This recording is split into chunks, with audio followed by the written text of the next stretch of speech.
Hi friends, నేను మీ కొమ్మాకుల వీరవామిని. అందరికీ నమస్కారం. 774 ఎట్టి పరిస్థితుల్లో చంపకూడనివారు వృద్ధులని, ముసలివారిని అసలు చంపకూడదు.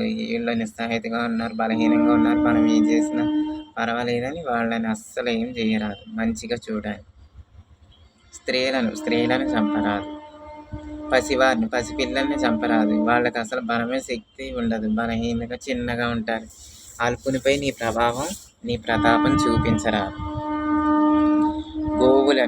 గోవులు సాధు జంతువులు. అవి ఎవరిని ఏం కమ్మని పాలనిస్తాయి మనుషులు కాబట్టి గోవుల్ని చంపరాదు.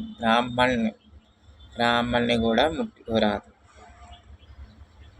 విద్యాదానం, వాళ్ళు ఎంతో పవిత్రంగా మహిమతో ఉంటారు. విద్యాదానం చేసిన గురువుని కూడా ఏమీ చేయరాదు. మనల్ని ఆశ్రయించి ఉన్నవారిని కూడా చంపరాదు. మన కోపానికి, మన గర్వానికి, మహంకారానికి, దురహంకారానికి మన ఆశ్రయించిన సేవకుల్ని బలి చేయరాదు.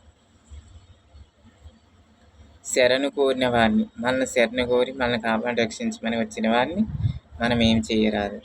అంగవికలాంగుల్ని, దివ్యాంగుల్ని మనం ఏమి చేయరాదు. గాయాల పాలై ఉన్న వారిని కూడా ఏమీ చేయరాదు.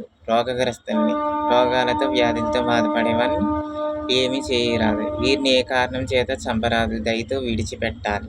ఏ కారణం చూపెట్టి, లేనిపోని కారణాలు అన్నీ చూపెట్టి అక్రమంగా తప్పుగా మనం ఏమీ చేయరాదు.